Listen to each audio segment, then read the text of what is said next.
All right, what's up, good people? The title of this one is How American Indians Became Negro, White, Black, Moor, Colored, African, Mulatto, African American. It's a lot that go into it, and it's actually the Blackamoor part ain't nothing new, and Negro. The other things is just threw into the mix, but we'll break them all down. We're gonna start with Jack D. Forbes. See what he talking about. The use of the terms Negro and Black to include persons of Native American ancestry in Anglo North America. We can call that American Indian. In 1854, the California State Supreme Court sought to bar all non-Caucasians from equal citizenship and civil rights. The court stated the word black may include all Negroes, but the term Negro does not include all black persons. We are of the opinion that the words white, Negro, mulatto, and black person, whenever they occur in our Constitution, must be taken in their generic sense. That the words black person in the 14th section must be taken as contra, distinguished from white, and necessarily includes all races other than Caucasian. A lot of technology. So they didn't want to have all those different nationalities. They just wanted you to be either one or the other. As convoluted as the quote may be, it tends to express a strong tendency in the history of the United States toward creating two broad classes of people, white and non-white, citizen and non-citizen, or semi-citizen. And semi-citizen is state citizen. That's the ones they didn't want on the federal level until the 14th Amendment. All righty. The tendency to create a two-caste society often clashed with the reality of a territory which included many different types of people of all colors and different degrees of intermixture of European, American, African, and Asian. Native American people, whether of unmixed ancestry or mixed with other stocks, were at times affected by the tendency to create a purely white, black social system, especially when living away from a reservation or the ancestral homeland. In the British slave colonies of North America along the Atlantic coast, many persons of American ancestry were at times classified as blacks, Negroes, mulattoes, or people of color. And these terms were, of course, used for people of African ancestry.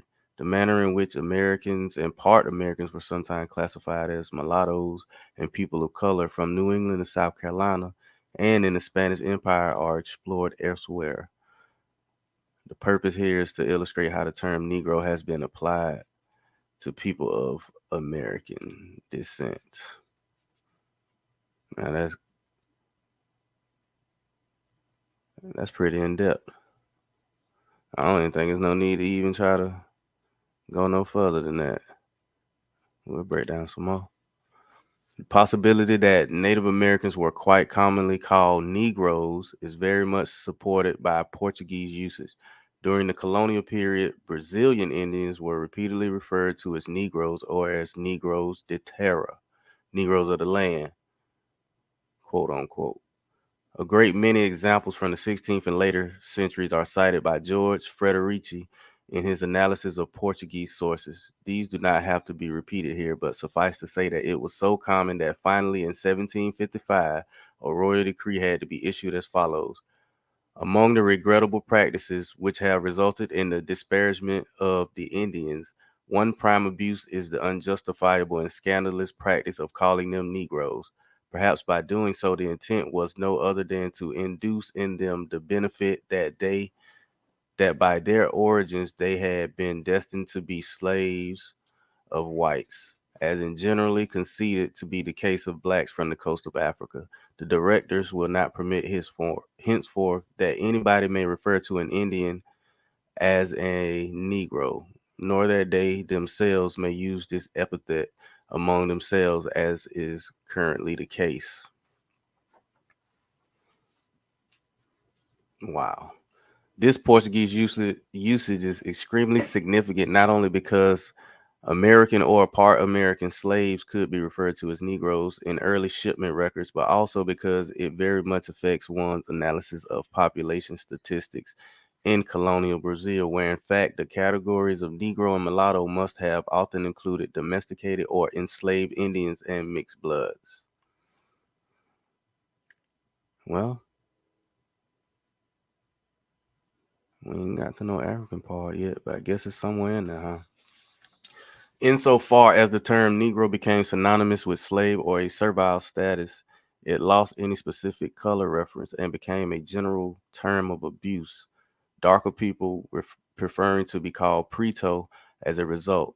It is highly likely that the Spaniards also referred to slaves generally as Negroes in the Caribbean, and that the Dutch took over the same general practice. Since Negro and Neger were not Dutch words and had no immediate equivalent except Zwart, Donker, and Bruin, a Dutch, French, Spanish dictionary of 1639 has the following entry for Spanish: Negro, noir, sombre, obscur,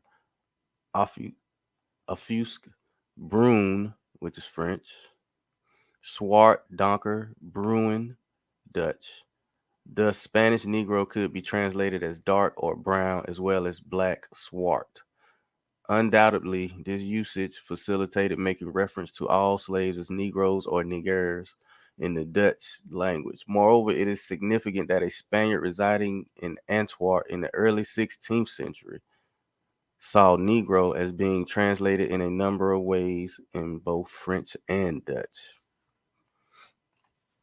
By the later half of the 16th century, the English were referring to the people of Africa as Ethiopians, Blackamoors, Negroes, and Moors somewhat interchangeably. Negro gradually came to be the dominant term, especially after exhaustive contact with the Spanish and Portuguese. What is not clear is the extent to which the term Negro was consciously translated as black. The automatic association of Negro with black color cannot be assumed since may black Africans are actually of medium or dark brown color. In any case, another association gradually arose, and that was between Negro and slave. Early legislation commonly referred to Negro and other slaves, or to Negro, mulatto, and Indian slaves. Over the years, Negro and black both became synonymous with enslavement.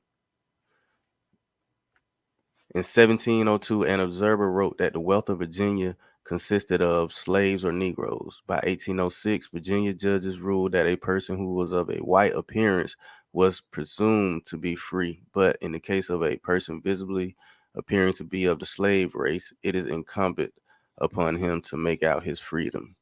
In 1819, South Carolina judges stated flatly the word Negroes has a fixed meaning: slaves. What the English meant by the term Negro when they first began to use it is not clear. Certainly, it was not then synonymous with slave, and as a great many persons so classified were free, both in England and in Virginia. Did it mean an African, a black person, or any dark-skinned individual? Today, the term is not widely employed in Britain, although the word black is used to refer to people of various skin colors from all of South Asia, the Middle East, the West Indies, and Africa. Most Native Americans, if living in Britain today, would be regarded as being black, especially if their ancestry were not known. Negro was also used in a general way in the North American colonies. Some examples illustrate the use of Negro and black as applied to people of American ancestry.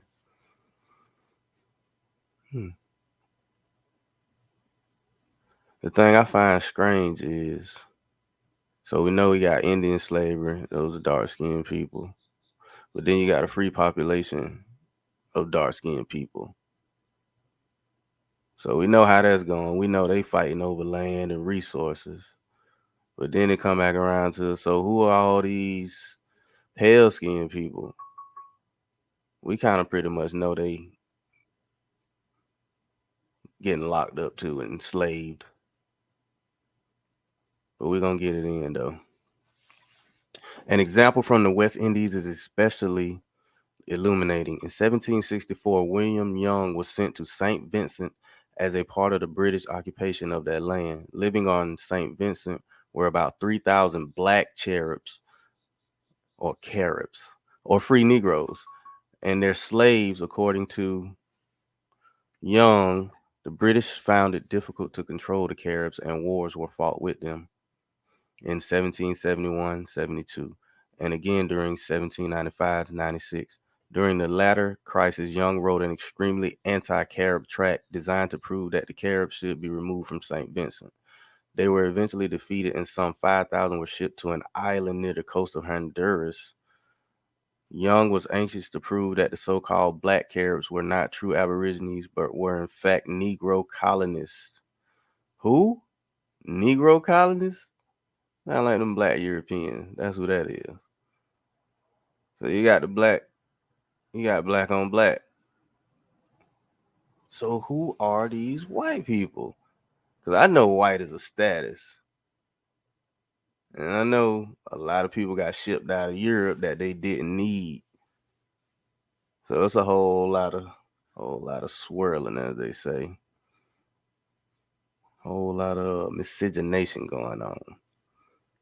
Negro colonists. Young was anxious to prove that the so-called black Caribs were not true Aborigines, but were in fact Negro colonists, free Negroes, or Negro usurpers. This was important to him because he wanted to show they had no bona fide land rights or Aboriginal title. The same thing going on today, except we don't own nothing. We just fighting and killing over nothing. Pair of shoes don't mean nothing. Well, I don't think people kill those shoes no more, do they? People just be fighting now. Just pop off. That's wild though. So we know what's going on. It's that black on black crime. It's them black Europeans. Well, actually they white in status when they get in America, but they still dark nonetheless though. So the white status, that's why I put that in the title. Like white just a status. It ain't got nothing to do with no skin color. That wasn't associated with a skin color until 1900.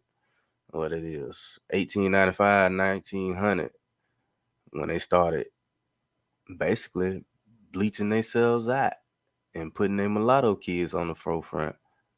Because what they do, they want people to keep thinking about this African stuff. Man, you got shipped over here and all this. No, none of that happened.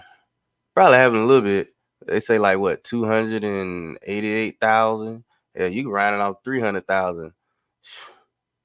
That still don't produce the 41 million people plus the 14 million acres that these so-called black Africans and just got out of slavery people had in 1900. You got 14, what they say, between 14 and 20 million acres or something. These people been holding on to that land because it wasn't about no skin color, it's about status. What I believe is passing for free or white, as they call it. I think it really depends on what kind of clothes you had on. I know when I was in school, you gotta be dressed pretty decent, but if you don't, but I'm talking about even the kids out the project get the jabbing on you, and they mama don't pay nothing but $17 rent, and they'll clown you. Boy, my folk got a house, boy, we paying rent, and we got car payments, all kind of stuff. Boy, I gotta get whatever I can get. So I think that's pretty much what free is. But being free wasn't even hard. You just get up and walk away. Like Eddie Griffin say, you want to be free? It's just a state of mind. Get up, walk off. Yeah. They're going to do something, fight about it. But here we go. For our purposes, the interesting point omitted by Young is that the so-called blacks or Negroes were occasionally of tawny and mixed complexion. How are they tawny and mixed? So they getting lighter. Or It's Europeans mixing with American Indians. Still dark skinned, but they know they from two different places, so they gonna call them mixed and mulatto. Because of American ancestry and that their customs, personal names, and language were those of the native Caribs, still further, Young admitted that they had repeatedly intermarried with American women. He consistently refers to them as Negroes nonetheless. If you ever get a map and look at it, you'll actually see that like Africa, Asia, Europe, all of that is connected. So you really can't even look at Africa as considered Africa. It's actually part of Europe, so it can go either way. So these folks can say they African. Like a lot of people in Africa talk British. So are they really African? They could be Europeans that happen to, just migrate down there and been down there a couple 100 years. They probably got that secret handshake going on, and they just like, you know, bloody mate. Yeah, I'm from Africa, man. But they talk better than the people who live in all up in England. Yeah, the people in England starting to talk like they from America. I be listening to their music. Hey, it sound good. Especially them black Europeans, they be saying nigga way more than I done said it in my lifetime. They be getting it in. But it is what it is. Young also relayed a great deal of hearsay information about how the black Caribs had originated, which is without foundation for analysis here. The important point is this: that a people thoroughly American in identity, culture, and language were called black. And black was fighting words for my mom and dad of them, because I think they was on the Negro status. Because that was like what her grandma time when Negroes just been around anyway. They know they Indian, but you know what I'm saying, Negro part, you got all these foreigners around, or the people you grew up around here, y'all know y'all. Y'all know your peoples. So that's how it is in the South. Yeah. We done went to school together. We know you. You might be some kin to me. So what it do? What's up? All right, yeah. The important point is this: that a people thoroughly American in identity, culture, and language were called black and Negro solely because of being mixed with African ancestry. I don't believe in that African ancestry, because you got black Europeans over here fighting with American Indians, and they look just the same. The only people who don't look alike is pale skinned people. And I'm gonna jump to something else real quick. Matter of fact, dang, do I got my? Let's see if I got my little part about who the Berbers are. We'll keep it moving. I gotta break that down. That South Carolina passage. And so, matter of fact, I'm gonna do a quick Google search too, just to put it on there. And so it get complicated when I get to flowing though. Where was I? This tendency continues incidentally among white scholars who, even today, refuse to accept the Caribs' avowed feelings of Indianness and continue to call them black. In 1619, some 20 Negroes were brought to Virginia. At least 11 have names of Spanish or probably Spanish character. Later, they were joined by Negroes and mulattoes with names such as Antonio and John Pedro. These Spanish-derived servants could well have been part of American ancestry. However, no evidence is available except that they were largely secured from captured Spanish vessels. Oh my goodness. I got the thing on there that say what was really going on. Matter of fact, okay, now I can pull that up to make myself happy. And here we go.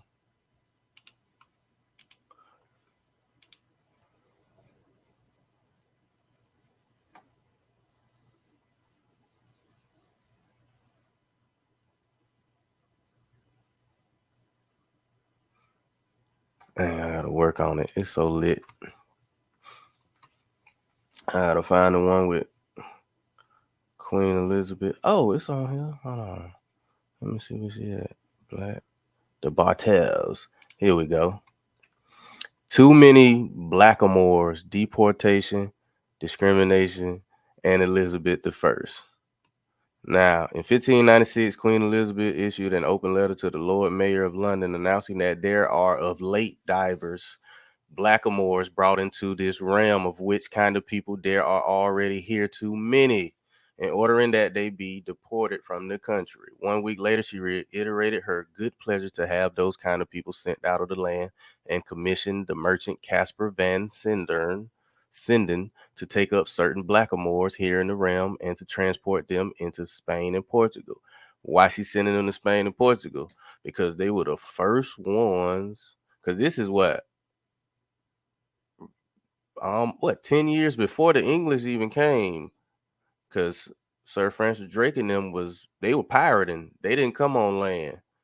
Anything Spain and Portugal picked up, they was intercepting. So this is how we're gonna get this Blackamoor flow coming in. Finally, in 1601, she complained again about the great number of Negars, which means king, which is wild. Shout out to Spice One. I caught that on the video. That was smooth.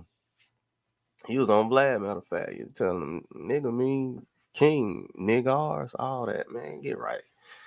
We know what it is. It's just in us, man. It's in the spirit, man. We just be, oh man, I'm enjoying it. Shout out to white people that rock with us too. There's a lot of mixed people around here. Yes, a lot of mixed people. They real cool too. They can go either way with it. They might call you a niggar and you be like, what? You look too light, but all right. You about poor as I am, so shit. You can say it all you want. All right. Great numbers of Negars and Blackamoors, which, as she is informed, are crept into this realm, defamed them as infidels, having no understanding of Christ or his gospel, and one last time authorized their deportation. Now, to say that these people have no understanding of Christ or his gospel, now the main thing people always say about Africa, quote unquote, is that Christianity came from there. So you know you can't be no African people because they always tell you, man, Ethiopia they invented Christianity and everything else. So hey, that eliminates a whole lot of territory. All right, let's get to the next page. We're gonna get it. And it wasn't race based. It wasn't a race-based culture burial of a sort England had not seen since the expulsion of the Jews at the end of the 13th century. Ooh. In justifying the geographical alienation of certain Negars and Blackamoors, the Queen sets them categorically apart from her own liege people. How you set them apart from your people? This is black people that live in England. So you like them ain't them niggas, them niggas, them Blackamoors and stuff. Now, my people are just regular dark-skinned English people. Because I mean, if it's a whole lot of white people, I mean, you can't blend in. You can't be that drop of coffee in a bowl of milk and think you're gonna blend in. The Queen sets them categorically apart from her own liege people. While she figures the English in terms of their national allegiance, she designates the Negars and Blackamoors as a kind of people. Those kind defined by skin color, the blackness stressed by Negars and Blackamoors, and associated less inclusively with religion or lack of religion. Most are infidels. That is, against the contrasting national identity of her subjects, she depicts and condemns Negars and Blackamoors generally as a race, a black race. Queen Elizabeth with bleaching her skin. So she was a Negar too, but whatever. These documents have become pivotal to critical assessments of the material and ideological place of blacks within England, as well as of early construction constructions of racism and race within English literature of the period. Critics have read Elizabeth's letters as the visible signature of the imperial metropolis, nervous writing out of its marginalized other, and have taken the writing out of blacks as the writing in of a derogatory association of blackness and race. They're gonna try to make it seem like it's a race-based thing. But come on, man. Come on, man. But this is what it is. In fact, although Elizabeth presents the presence of Blackamoors in England as a local and internal problem prompted by the fact that of late divers Blackamoors have been brought into this realm and added to a population that already numbers too many. Her efforts are framed by a much larger, long-standing conflict, England's ongoing war with Spain. That conflict, which had been heightened more than mollified by the defeat of the Spanish Armada in 1588, was playing itself out partly in privateering ventures of the sort that were bringing Blackamoors into England. Whatever the ideological bearings, Elizabeth's plan to reverse that immigration emerged as a practical solution to her need to reclaim English prisoners from Spain. From what we can tell, in each case, the Queen intended to exchange Blackamoors for the captive English. From the start, then, the Negars and Blackamoors selected for deportation were caught not simply in a binary opposition with England's own liege people, but also in a triangulation with the Spanish, a triangulation defined by the practicalities of war and, in many cases, inattentive to boundaries of race or color. As Elizabeth's letters map out these transactions, they do show us a color-based racist discourse in the making, but significantly, it is a discourse shaped, complicated, and comprised by political and economic circumstances. Yeah. It goes into a whole lot of stuff,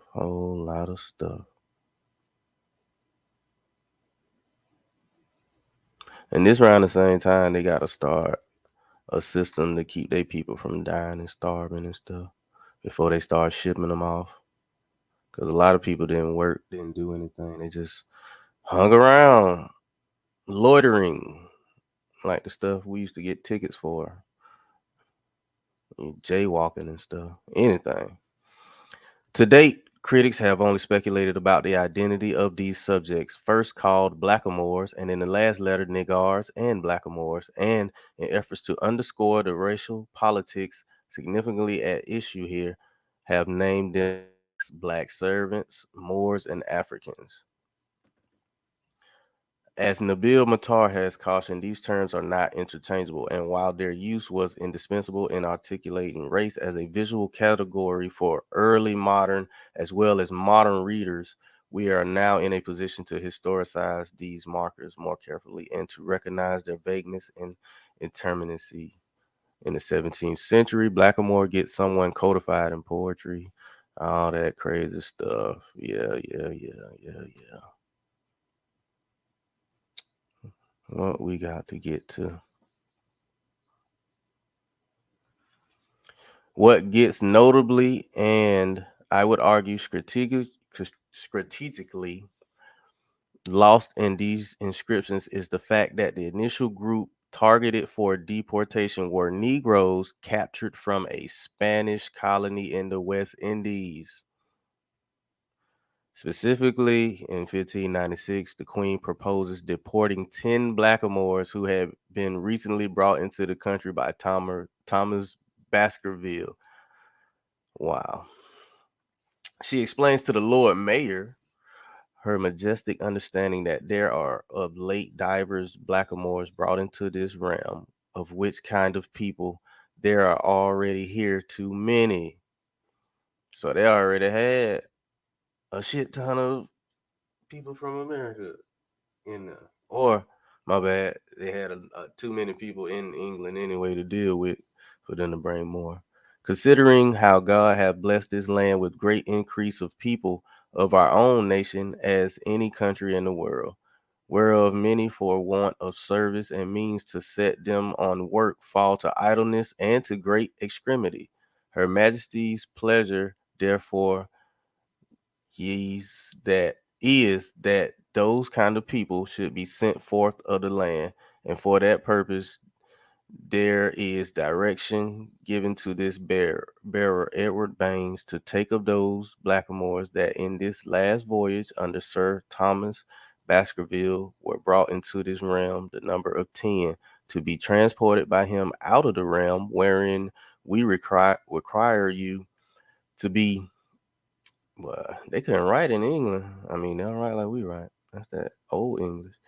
Be adenged and assisting unto him as he shall have occasion, and thereof not to fail. Wow. The voyage Elizabeth references the last voyage of Baskerville of 1595 through 96 was commanded by John Hawkins and Francis Drake. Both Hawkins and Drake died during the expedition, and Baskerville, who had been commissioned as Colonel General of the land troops, ended up in charge. The venture was designed to recharge England's waning efforts against the Spanish. Drake and Hawkins proposed sending ships to the Isthmus of Panama, where the Panama Canal at, to intercept the silver Spain was bringing from Peru, and so to cripple the Spanish economically and militarily. Elizabeth, however, was troubled by rumors that the Spanish were advancing on England and insisted on a project closer to home. As a compromise, she agreed to a raid on a Spanish ship grounded in San Juan de Puerto Rico and loaded with tow millions and a half of treasure. The mission in San Juan failed, however, and Hawkins died. Hence, Drake turned to what early maps depicted as the West Indian mainland and waged an assault on the town of Rio de la Jaca, a pearl fishing settlement consisting of about 50 houses occupied by the Spanish. According to a key account in Richard Hakluyt's The Principal Navigators, Voyages, Traffics, and Discoveries of the English Nation, the Spanish governor Manso de Contreras tried to negotiate a ransom for the town, but apparently not to Drake's liking.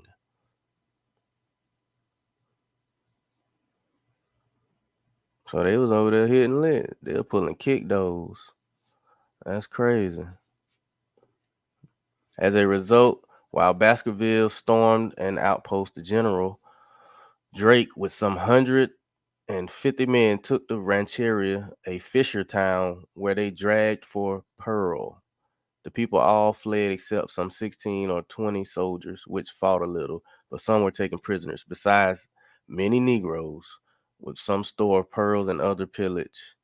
And another negotiation of ransom failed, and after the Spanish cleared out at Drake's command, the Ranchera and the town of Rio de la Jaca were burnt completely down to the ground. The churches and a lady's house only accepted, with her letters written to the general, was preserved. Drake's company then departed, taking with them captured Spaniards and Negroes.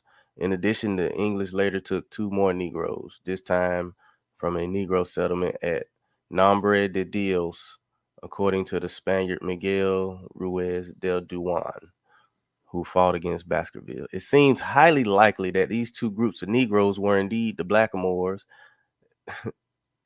Elizabeth points to in her first letter as she references Baskerville. The question then is not just why the Queen targeted black subjects for deportation in 1596, but why she chose these particular black subjects. Why scapegoat as Blackamoors 10 subjects designated as Negroes in contemporary accounts, who had just been brought by Thomas Baskerville from the Spanish West Indies to invoke that particular expedition, with which Kenneth Andrews has declared one of the worst conceived and worst conducted major enterprises of the entire sea war, was not in and of itself particularly advantageous. The venture did not hurt England's standing in the Caribbean, but neither did it slow Spain's advances there.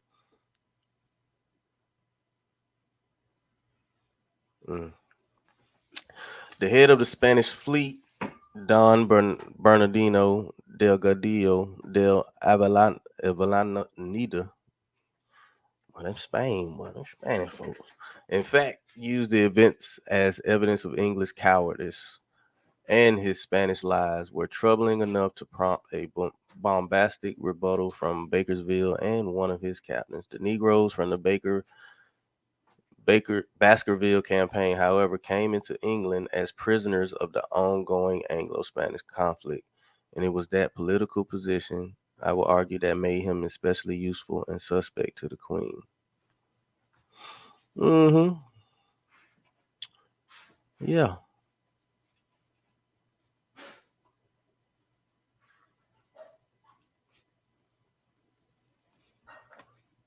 Oh, it's deep. Tellingly, within accounts of the voyage, it is dividing the line of war more than any other marker that defines encountered Negroes and defines them as Spanish allies. Admittedly, this alliance may have been uneasy, if not also coerced.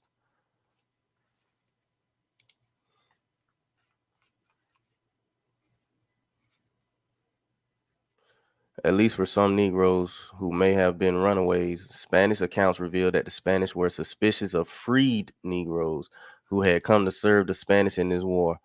The Spanish surveyor Juan Batista Antonelli cautions that there is no trust nor confidence in any of these Negroes, and therefore we must take heed and beware of them, for they are our mortal enemies. And that's the thing, like Africans weren't considered nobody enemies, which African is really just a name put on there by Rome, part of the Catholic Church and stuff. Cause Africa ain't even Africa. You got North Africa, West Africa. The rest of it don't consider themselves Africa, or they don't take on that title. So I don't get it. Like, why everybody keep trying to run this stuff down? No. In addition, both English and Spanish accounts raise the possibility that Negroes willingly left with Baskerville in order to escape Spanish rule. The Spanish governor writes that Drake took 100 Negroes and Negresses from the Pearl Station because they were diving for pearls, who for the most part joined him voluntarily. In a narrative not published until the 19th century, Thomas Maynard, who sailed with Drake, lists some slaves repairing to us voluntarily, among their many prisoners, Spaniards, and Negroes. As well, the English admit relying on the intelligence of some Negroes during the venture, and in one instance included a Negro along with 3 Englishmen and a Greek among their own military casualties. So everybody know how to speak a certain language to each other. 'Cause, yeah, they getting it in. Anywho, that was a good one. So we got the use of the term Negro and all that stuff and everything else. Yeah.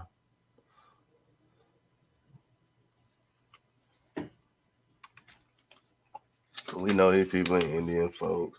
They did a whole lot of breeding and everything. It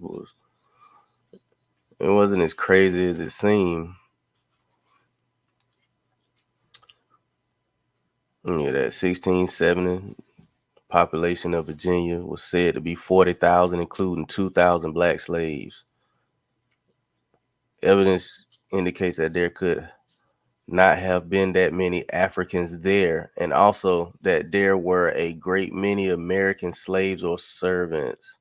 Thus, the total of blacks must have included a good many Africans. If you were not Christian, you were not considered white. Therefore, you would be considered black. That's just it. Even the palest of the pale, if you weren't considered Christian or free or had land, you didn't own nothing, you were considered black or trash. They got white trash, all that stuff. Vagrants, paupers, people with no status. You just give them one and let them run with it. Mm-hmm. Yeah. Something to read. You want to pause it and read it. I'm not going to read it. I don't believe in the such thing as African ancestry. There's no such thing. You have to come from a nation. That's just the way the world is set up. If you ain't got no nation you come from, I mean, hell, we all Americans, citizens. So people just have to work on that part. Talking about Paul Cuffey, half American, half African. What the hell is an African? Nobody knows. Anyway, we got this. That ain't the one I want. That's a good one though. George Galpin. We got the patents. All this stuff. Now, this is how you get classified as white. George Galpin and Indian white relations in the Georgia backcountry during the American Revolution. All right.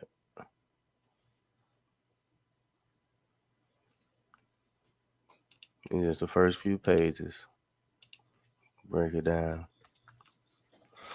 And this dealing with Georgia, Creek nations, Cherokee nations. So let's break down old George Galpin. George Galpin from Ireland. Galpin's operations centered around his home at Silver Bluff, South Carolina, but he had other estates as well as a large collection of mistresses and racially mixed children scattered throughout the Georgia and Carolina backcountry.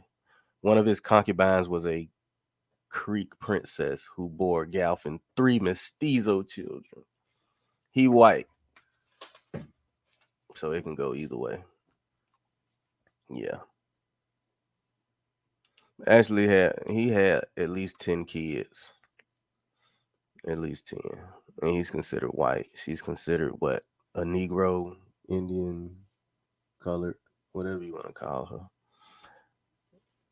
So the kids got it made. Oh, I wish I had my other book. Because he made sure he remembered all his kids' birthdays and he took care of them. He had kids all the way in Atlanta, Savannah, all over in South Carolina. Whatever city he stepped in, he did his thing. Hell of a guy right there. They ain't got no description of him though. I wish they did. And we got this. You know we are different nations and have different ways. They tell it all. I don't know where the white people at in this. Besides what they say is white. That's hard to believe when you don't account for 10% of the population. In British America, there was no greater sense of otherness than between Europeans and Native Americans, both Indians and Africans. God, okay.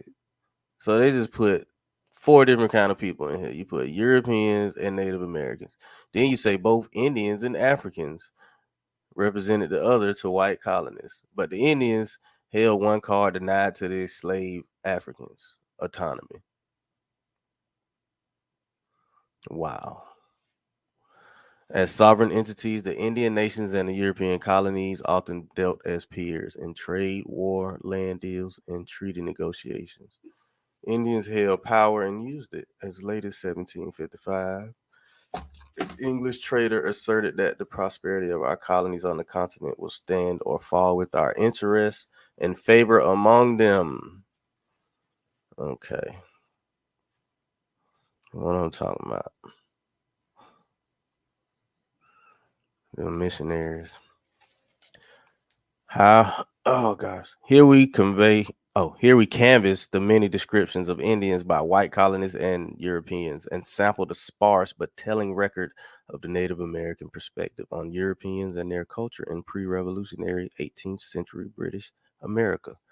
All come to us, of course, through the white man's eye, ear, and pen. Were it not for white missionaries, explorers, and frontier negotiations, the go-betweens known as woodsmen we would have a much sparser record of the Indian response to colonists and their civilizing campaigns.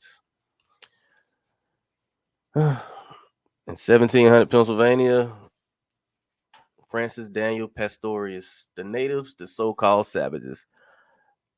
He was the founder of Germantown, the first German settlement in Pennsylvania. Okay, then. This is a picture of the supreme commander of the Yuchi Indian nation, whose name is Kipahagwa. Kipahagwa. They're going to give him an English name, and you ain't even going to know who he is no more. The natives, the so-called savages. They are in general strong, agile, and supple people with blackish bodies. They went about naked at first and wore only a cloth about the loins. Now they are beginning to wear shirts. They have usually coal black hair, shave the head, smear the same with grease. Mama put that lotion on you. That's all that is. A little cocoa butter, And allow a long lock to grow on the right side. They also besmear the children with grease and let them creep about in the heat of the sun so that they become the color of a nut, although they were at first white enough by nature. Oh my gosh. Okay, so they trying to say they out there roasting the children. They your mom used to put grease on you in the morning before you go to school. She make sure your head don't be ashy in there. Yeah, that's pretty much straight there though.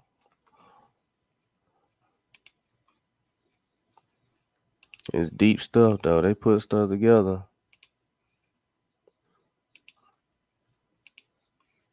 I want to share this one here too. This one will.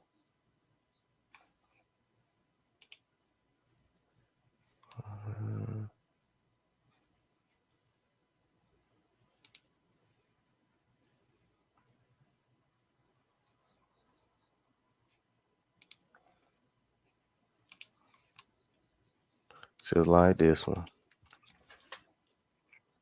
So this one here is the English come to America. This one Francis Drake then was running around robbing people, robbing the Spanish, hitting folks up, doing it big on the seas.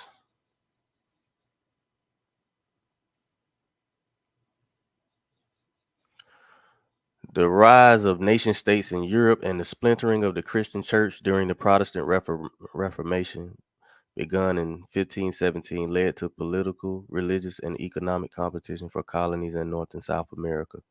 In the 1500s, Catholic Spain built an extensive empire of its American colonies and grew rich with gold, silver, and precious gems. The Spanish used this bounty to pay for armies to fight their rivals in Europe.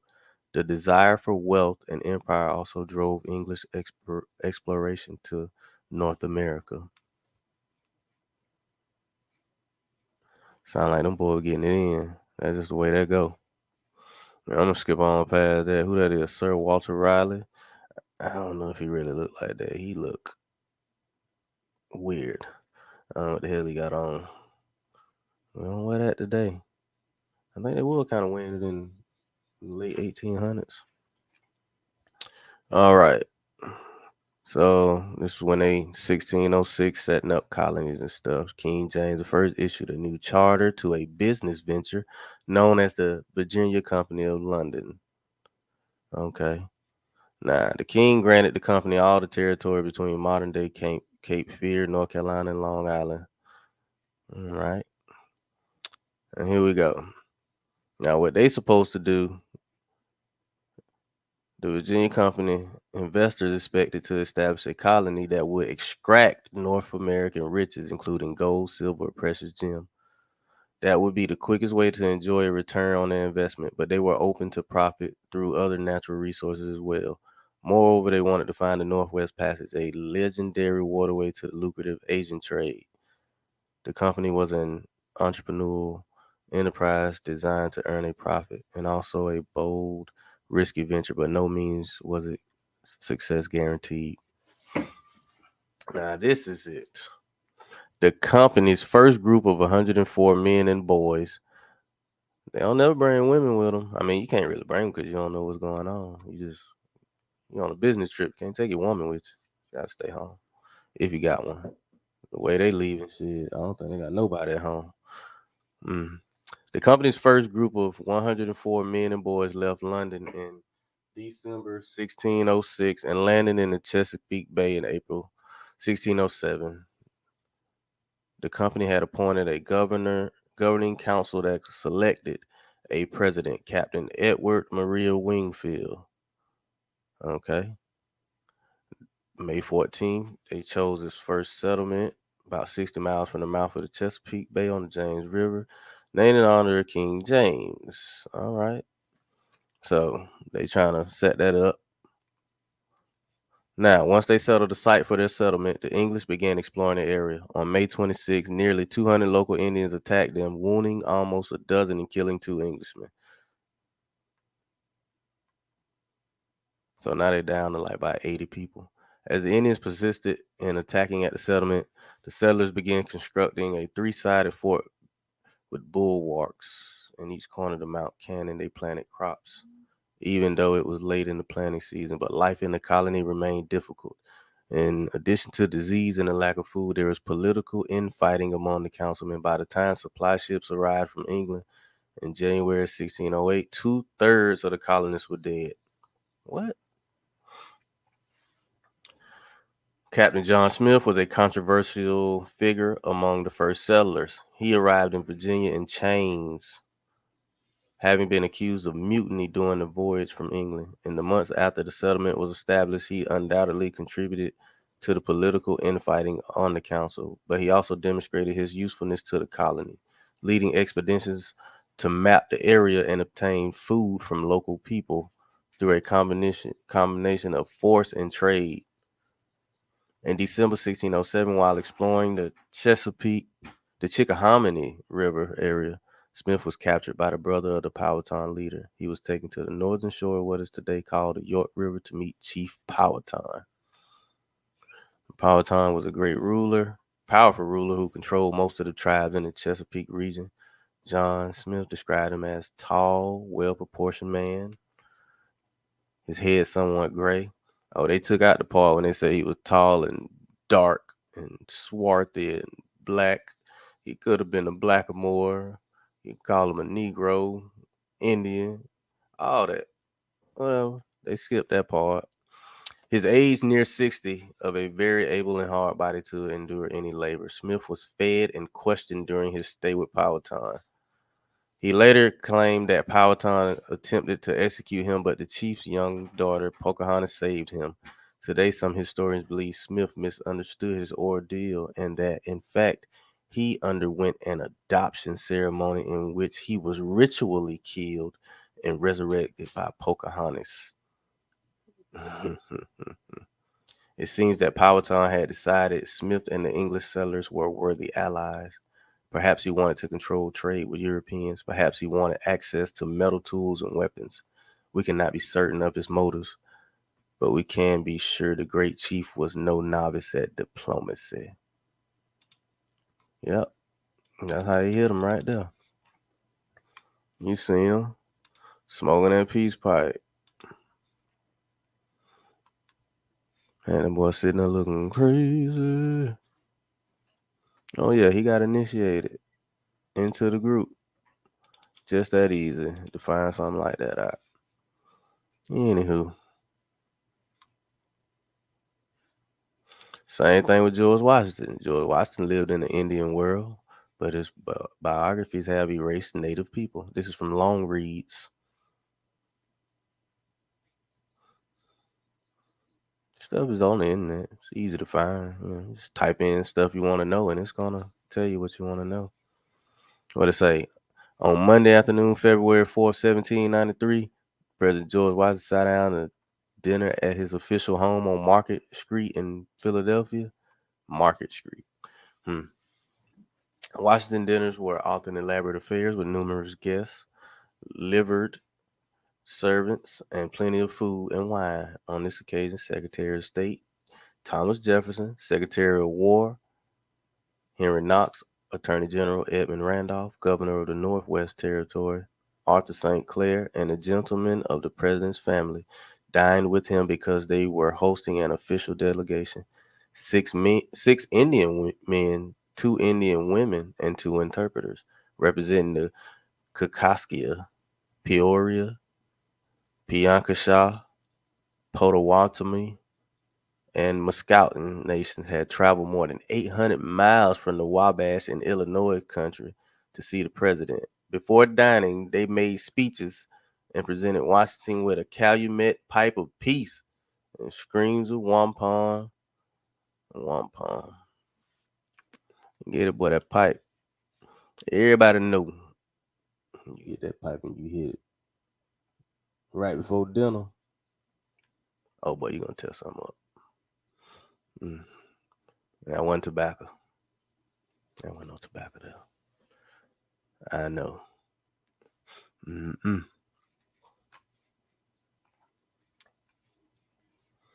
Yeah, he had to sit down and hit that pipe with him. What we got? There's another instance on here where they had to hit it again too.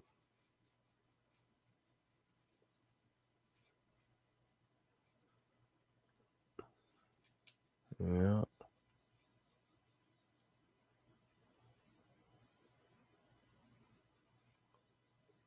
Just 1 week later, Monday, February 11th, Washington dinner guests included several chiefs from the Six Nations. I bet they probably bought some weed too. Everybody got weed. They just getting George Washington high as hell. He's just like, all right, yeah, I'm the president. He looking like Joe Biden up there, like, yeah, okay, I'm gonna make it work.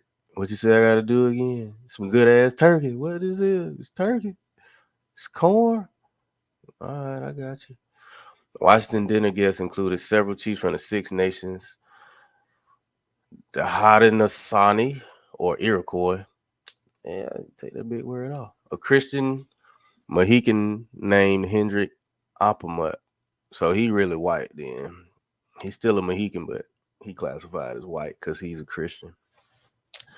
And that A.K. Haraquin Atiato Harangwin, the son of an Abenaki mother and an African American father.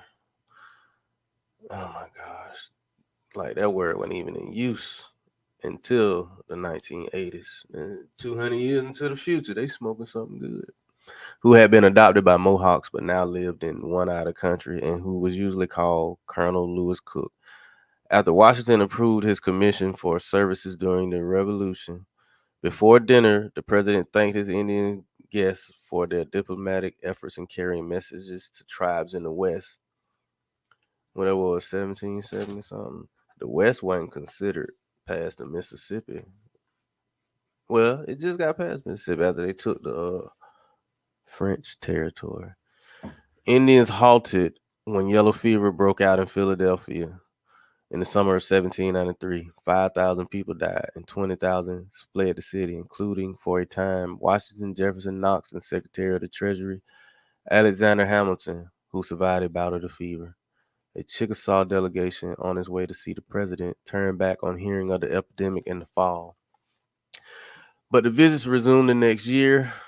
On Saturday afternoon, June 14, 1794, Washington welcomed a delegation of 13 Cherokee chiefs to his Market Street home in Philadelphia.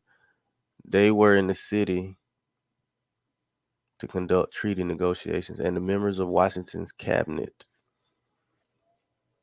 Jefferson, Hamilton, Knox, and Colonel Timothy Pickering, were also present. In accordance with Native American diplomatic protocol, everyone present smoked and passed around the long stem pipe in ritual preparation for good talks and in a sacred commitment to speak truth and honor pledges made. The president delivered a speech that had been written in advance. Yeah. It's that good stuff. Wow. They weren't even smoking on Reggie. No, they had some of that exotic. Several of the Cherokee chiefs spoke. Everyone ate and drank plentifully of cake and wine, and the chiefs left seemingly well pleased. 4 weeks later, Washington met with a delegation of Chickasaws he had invited to Philadelphia. He delivered a short speech expressing his love for the Chickasaws and his gratitude for their assistance as scouts on American campaigns against the tribes north of the Ohio, and referred them to Henry Knox for other business. As usual, he puffed on the pipe, ate, and drank with them. Oh, George Washington was a weed head. Because you ain't going to smoke no tobacco and want to eat. Not that easy. That's after the tobacco after you eat. But that weed before you eat, though. I got you, President. Smoking. Yeah, man. That's crazy.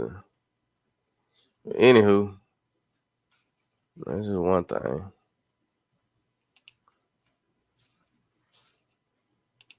There's a lot of stuff, man, that goes on in history, man. You just have to catch up to and see what be going on.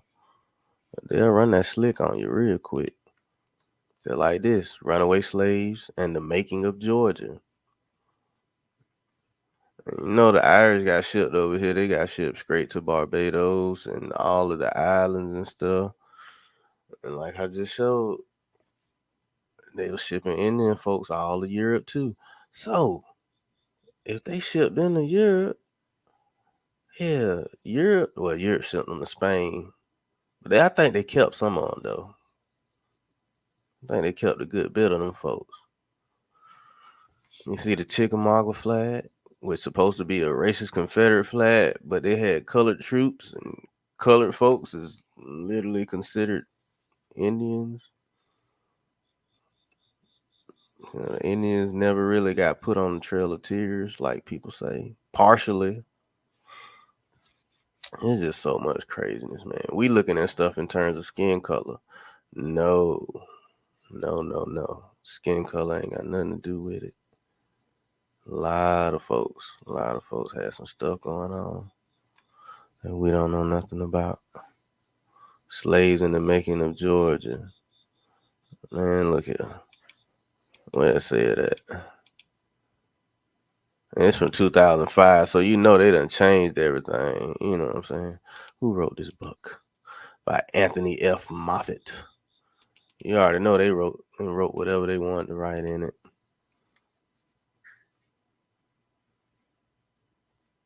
The Carolina invasion. So Carolina literally brought the slaves into Georgia.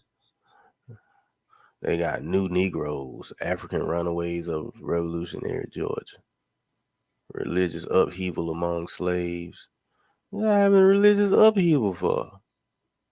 Like I said, the Africans was already Christianized before they came. The only people that wasn't Christians or partial Christians was the people of the land. And Africans was expensive, I guess, because they could read and write, probably. You know, they tell us a whole different story, but I don't know, man. It just don't seem right to me. Just like we looked it up before, they already had a whole bunch of Africans coming over here that was baptized, living that life. Rome been took over all that part of Africa and everything. You got them Barbadians in Carolina. Look at that. African passages, low country adaptations, Barbadians in Carolina. Mm-hmm.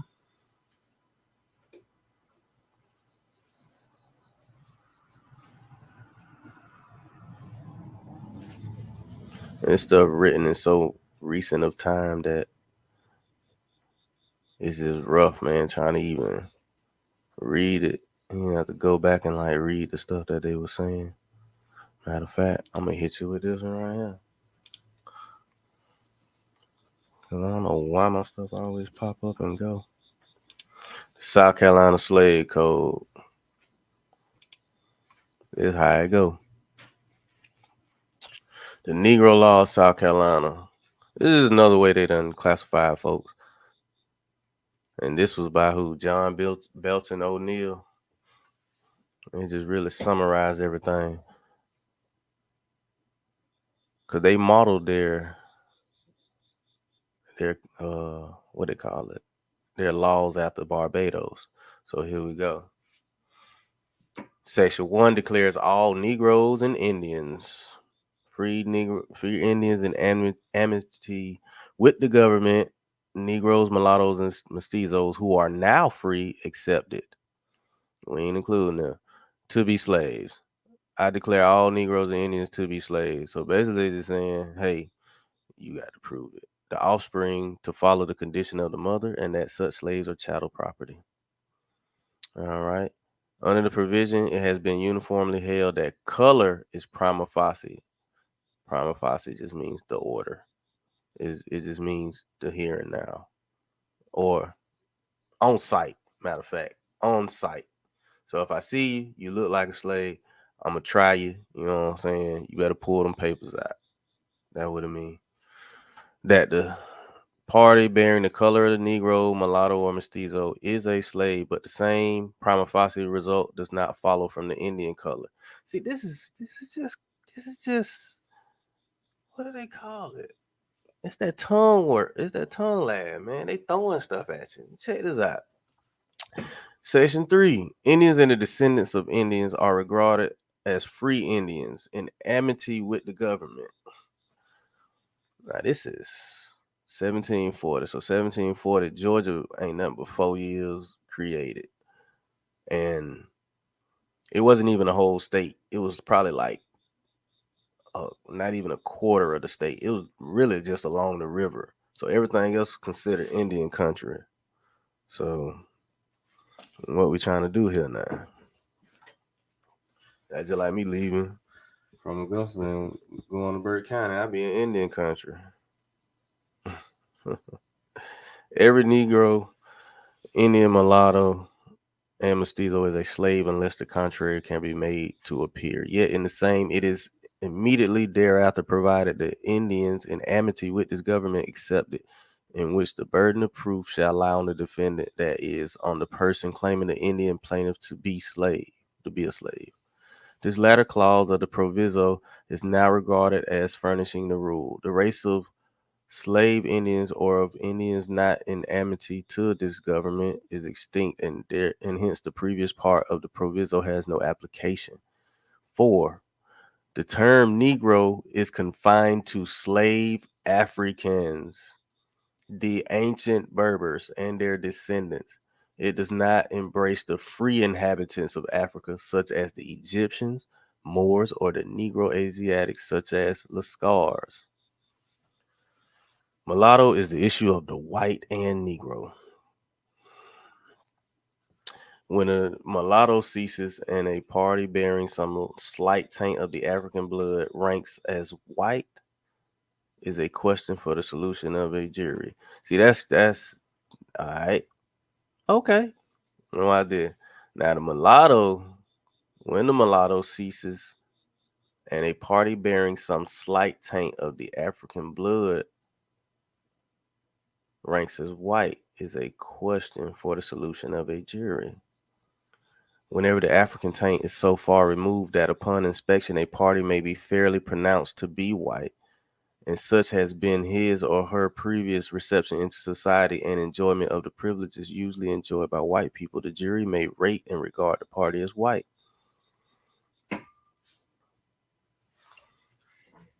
I ain't gonna read all this, but I'm gonna put my what they say, my 1/8 cent in there, 1/4, all that out the room stuff. Man, look, the majority of people on the planet are colored. It don't matter how you look at it. If we fighting against each other and somebody that don't look like us is around, hey man, you don't look like you from around here. Come here, let me get you. But yes, there is a such thing as everybody was a slave. It was so hard to even figure it out. Because you had free Negroes, Indians, all that.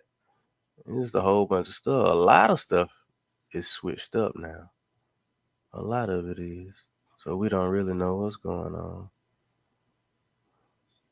So what we gonna do? We gotta get it together. Anywho, I don't know what else I got on here. Them Barbadians. Oh yeah, that's what I was gonna do. My Barbadians in Carolina. So when they talk about all of these people they done brought into the colony, we have to look at who exactly were they bringing into the colony, so we can get a clear understanding. Now, many black and white settlers only briefly spent time in Barbados before arriving in Carolina. Still, their experiences. Now, they already said black and white settlers, so you know, but but it's real. And people still think some so-called white people been out here bashing us over the head and telling us what we can and can't do. Right, the only way that happens is if you go to school, like you in elementary school or something, or you just in school, period. You know what I'm saying? Your mama told you, your dad and like, hey, just do what the teacher tell you to do, or you in jail and you like, hey, man, just do what you got to do to get up out of here. Any other time than that, man, or you work for somebody, but dog, ain't no way you gonna tell me somebody was really, really getting down on us, beating us down, running us, chained up and all that. No. Come on, man. You can check the population now. They tell you it's 300, but they said like 300 million so-called white people in America. That's a status, man. Most of them people ain't even gonna claim white. They'll take it because I think they get what? Good credit when they come here. They come here, a lot of them come as refugees, just like Mexicans was classified as white in the 1950s. So, like, white is just a status. It doesn't account for what the real population is. But we gonna ride with it. That's just what it is.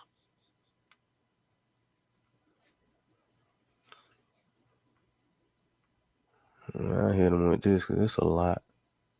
Various white Barbadians who had been small to medium-sized landholders on the island immigrated to Carolina in the first decades of settlement. Many families who became prominent planters and slaveholders in Charleston, including the Middleton, I'm uncle that name, Drayton, and Gibbs families, have Barbadian origins. So that means these folks are part American. These Anglo-Barbadian settlers brought colonial experience, the parish system. And the parish system comes from the poor people that was in Europe that Queen Elizabeth was trying to figure out what to do with. The same ones they dumped over here and in Australia and New Zealand, wherever else they can find people. That's where the parish system comes from. It comes from England. Wow. The Anglican Church and plantation slavery to Carolina. In the 17th century, Barbados and the West Indies were also Carolina's chief source of enslaved labor. One third to one half of Carolina's enslaved laborers at this time migrated from the English West Indies, particularly Barbados, rather than directly from Africa. In exchange for enslaved Africans, sugar, and other commodities, Carolina settlers shipped lumber, pipe staves, pitch, tar, resin, beef, pork, corn, peas, and enslaved American Indians to Barbados and other West Indian colonies such as Jamaica. This connection launched Carolina's early economy before the growth of rice agriculture and continued into the Revolutionary War, severed U.S. ties with other English colonies. These early trade connections were so significant that historian Peter Wood described Carolina as a colony of Barbados. So we know them. Oh, nope, we ain't gonna say it. We know that black on black crime going strong. Many black and white settlers all only briefly spent time in Barbados before arriving in Carolina. Still, their experiences on this West Indian colony influenced Carolina's commercial priorities and legal systems. It gets deeper. It gets deeper. In 1691, Carolina traders established a slave code. Just read that. Modeled almost verbatim after laws passed by the Barbadian Assembly between 1661 and 1688. Like I said, African people was not fighting back unless they, you know what I'm saying. They were more expensive than European slaves though. So I mean, it ain't even no point for them to fight. Yeah, they cool. So what Africans are they bringing? What enslaved Africans? Oh, you mean them Berbers? Uh, okay. Yeah, we're gonna find out who the Berbers are. They were the most. Oh, this code serves to legally define enslaved Africans as chattel property in Carolina. They were the most draconian statutes for enforcing slavery in the North American colonies. Through ongoing trade relationships with the Indies, white and black Carolinians also shared information and ideas, including news about slave rebellions that occurred on various Caribbean islands throughout the 18th century. For whites in Carolina, this further encouraged fears about maintaining the safety of whites in a black majority colony and led to increasingly strict and violently enforced laws for Africans and African Americans in Carolina and beyond. For enslaved Africans in Carolina, news of rebellions and black resistance inspired hope for freedom as well as concerns about white retaliations. I don't want to throw this in there. So at the same time, Carolina's active American Indian slave trade within the colony and to the English West Indies, which Barbadian settlers strongly encouraged, created tensions between European settlers and Low Country American Indians. These tensions nearly destroyed the colony during the Yamasee War. I love Yamasee. I used to ride through there a lot. It's a beautiful place. I mean, it's beautiful.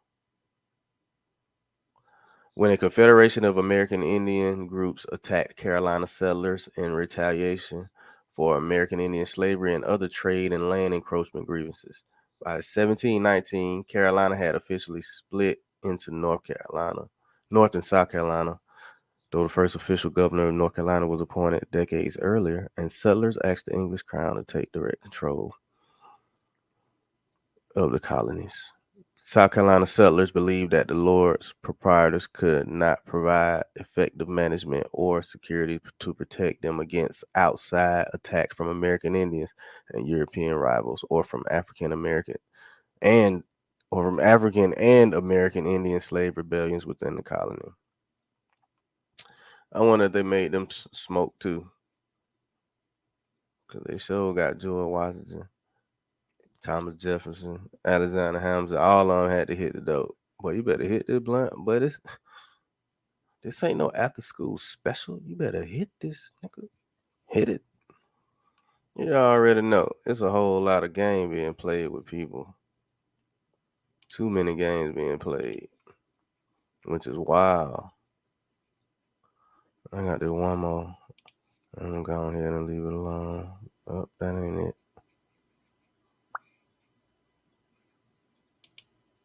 Oh, that one was a nice one. Bartels.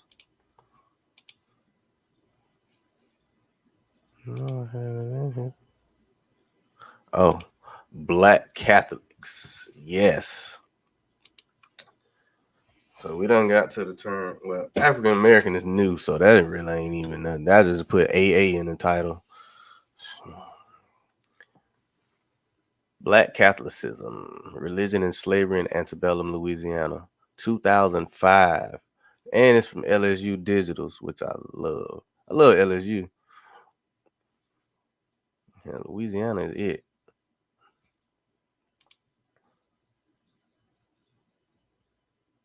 By Lori Renee Pastor. Mm-hmm. It's a good book.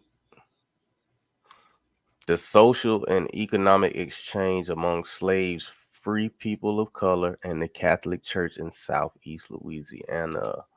Telling you, man. Telling you.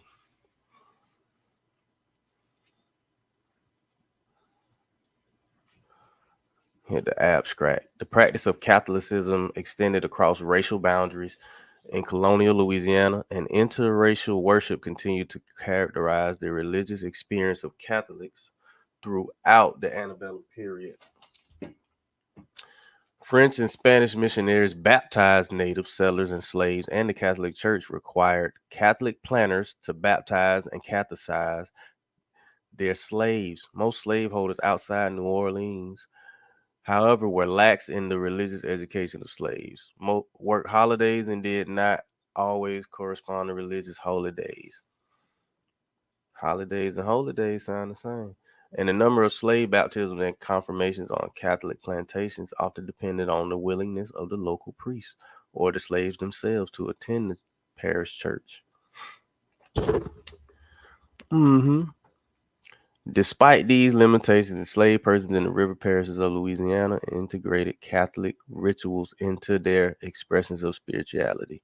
Slaves' use of herbs, medicinal practices, voodoo, ghost lore, and folk stories combined their experiences as enslaved persons and their contact with Catholic teachings to inform their worldwide views and the Catholic Christianity of all parishioners in southeast Louisiana.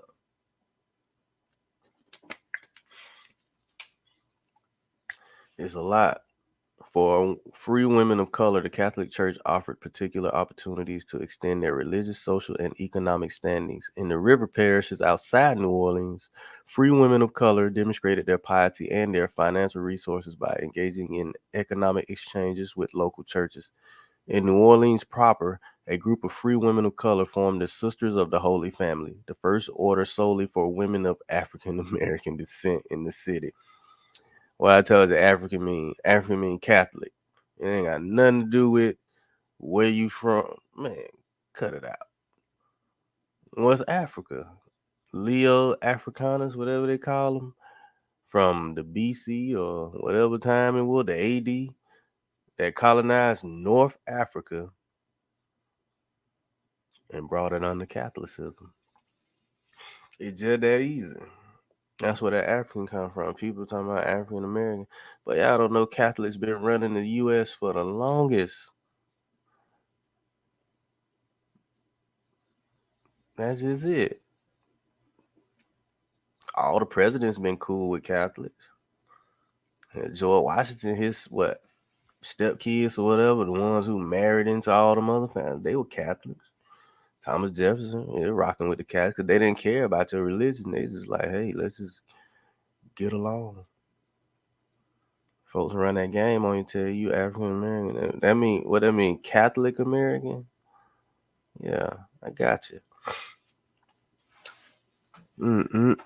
So they formed the sisterhood, the Sisters of the Holy Family, the first order solely for women of African American descent in the city, in order to aid ill and needy blacks.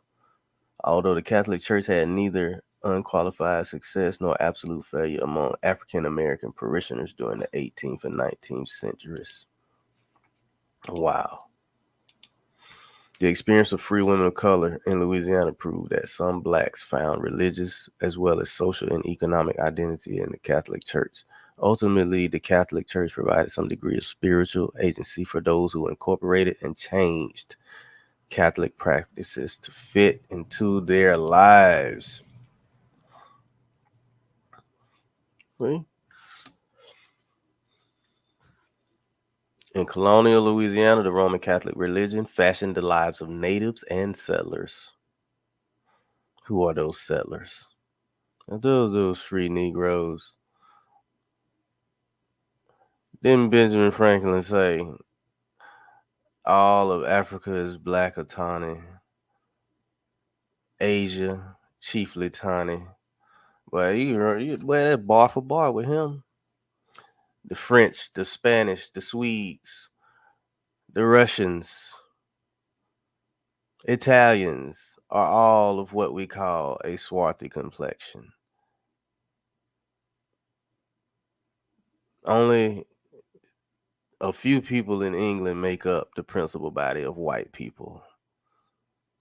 Which hell, we don't even know if they were black or white. We don't even know. We don't know what skin color they was. Everywhere is multiracial, but that dark skin dominated though. We know Ireland was, dark skin.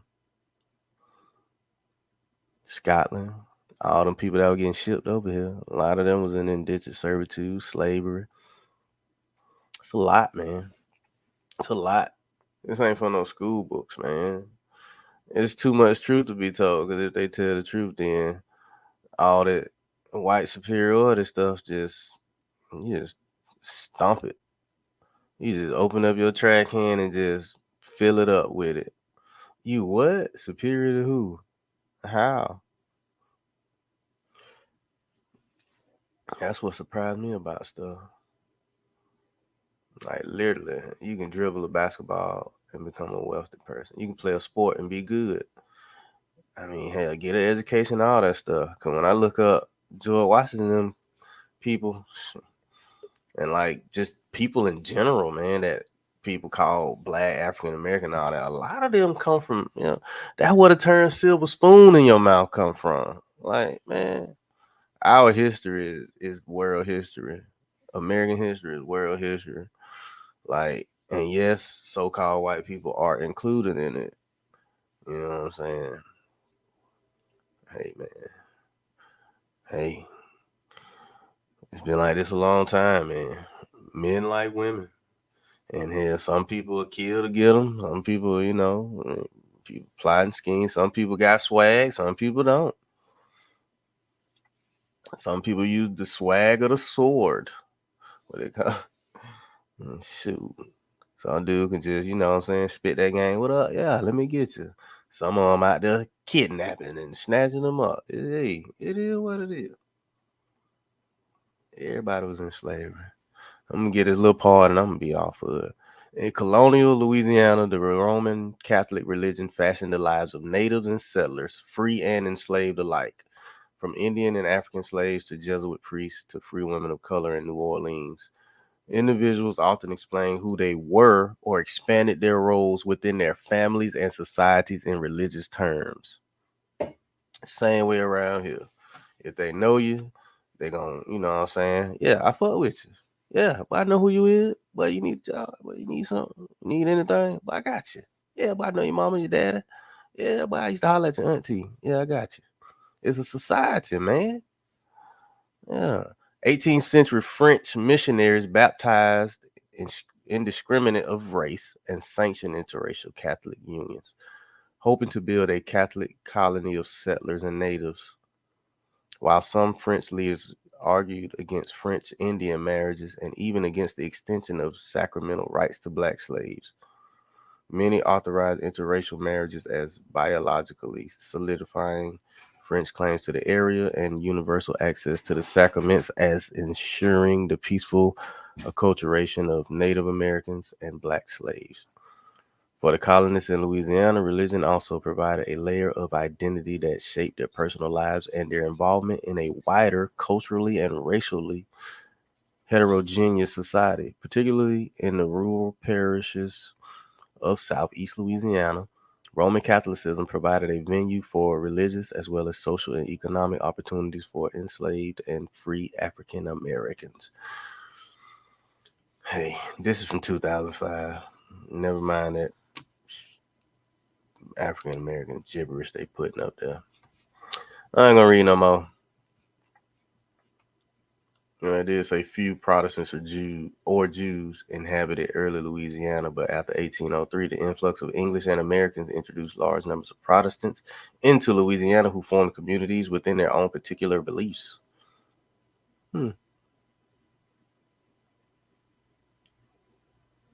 Slaves owned by Catholics during the colonial period, while nominally Catholic, according to the Code Noir and the Siete Partidas, had little say in the matter. Many adopted the Catholic faith to fit native African religious beliefs. What? So that's it right there. Many, hold on. Many adopted the Catholic faith to fit native African religious beliefs. I don't know.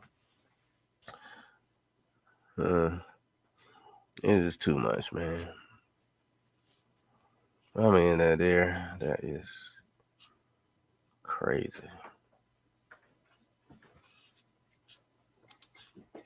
Yeah, ain't much more to say on that. I'm good. Yeah, I'll take it easy.